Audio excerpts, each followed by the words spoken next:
Suara-suara yang dibawa angin, perjalanan Julia menghadapi kenangan perang yang tak terlupakan. Setelah perang, Julia meninggalkan sisa-sisa hidup yang pernah ia kenal. Suaminya, James, gugur di medan perang. Dan tidak ada kata-kata penghiburan yang bisa mengisi kekosongan yang ditinggalkan oleh kepergiannya. Dunia yang ia kenal hancur, dan janji untuk memulai hidup baru membawanya ke Pine Hollow. Sebuah desa tenang yang terletak di antara hutan lebat dan bukit-bukit yang jauh dari keramaian dunia. Penduduk desa jarang berbicara dengan pendatang baru, lebih suka menyendiri. Julia menemukan ketenangan dalam kesendirian ini, seolah-olah tanah itu sendiri membisikkan kesedihannya kembali padanya, menerimanya tanpa penilaian. Ia menyewa sebuah pondok kecil di pinggiran desa, di mana pohon-pohon tampak menjulang tak berujung, daunnya bergetar di angin seperti paduan suara-suara lama. Pohon-pohon itulah, kata penduduk desa, yang menjadi inti dari misteri Pine Hollow. Pohon ek kuno ini ditanam oleh para tentara yang telah lama pergi, baik dari pihak Konfederasi maupun Union, di tempat pertempuran yang terlupakan. Pertempuran itu merenggut banyak nyawa. Dan dikatakan bahwa roh-roh tentara yang gugur tidak pernah pergi. Mereka terikat pada tanah itu, suara-suara mereka dibawa oleh angin, terperangkap antara dunia orang hidup dan dunia orang mati. Pada awalnya, Julia skeptis. Ia pernah mendengar cerita seperti itu sebelumnya, mitos yang dimaksudkan untuk menenangkan ketakutan anak-anak dan menghibur orang yang berduka. Tetapi, seiring berjalannya waktu, ada sesuatu yang mulai berubah. Setiap sore, saat matahari terbenam di balik bukit dan langit dipenuhi warna emas dan ungu, ia mendengar bisikan yang sama. Seperti bisikan di angin, ia duduk di taman kecilnya, angin sore menyentuh kulitnya, dan mendengarkan. Suara-suara itu terdengar begitu jauh, seperti daun-daun kering yang bergesekan. Tetapi ada sesuatu dalam suara itu, kedalaman, kesedihan, yang menariknya.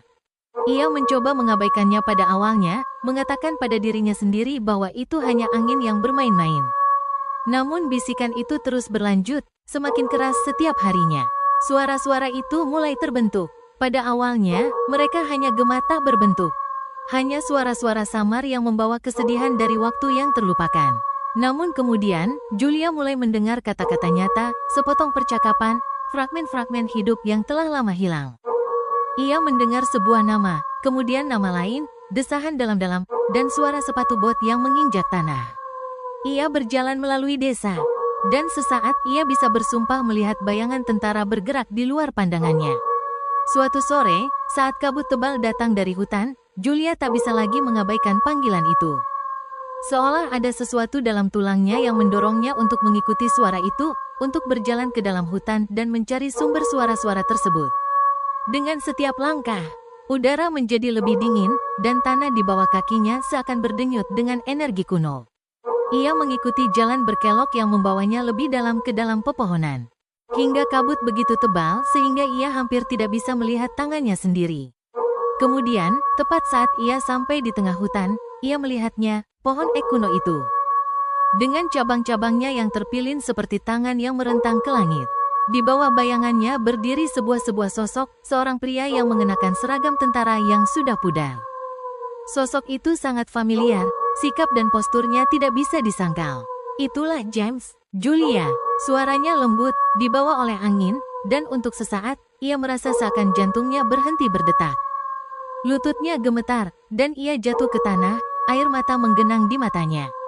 Sosok itu melangkah maju, wajahnya pucat dan kurus. Matanya seperti lubang hitam seolah-olah kehidupan telah lama meninggalkannya.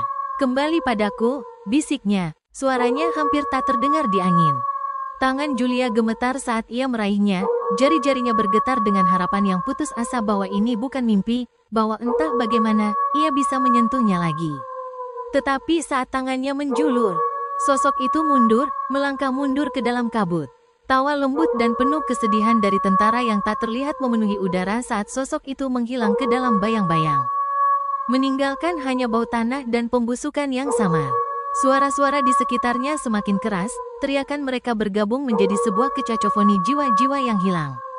Ia bisa mendengar para tentara memanggil, beberapa dengan kemarahan, beberapa dengan kesedihan, tetapi semuanya memohon padanya untuk mendengarkan, untuk memahami.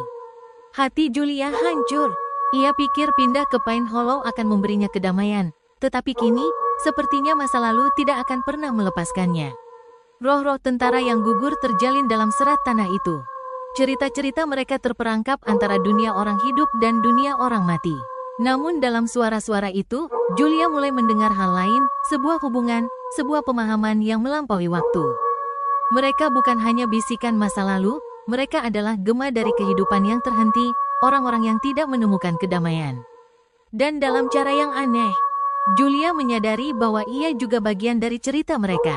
Setiap sore setelah itu, Julia kembali ke hutan. Ia duduk di bawah pohon ek kuno itu, membiarkan suara-suara itu mencucuri dirinya.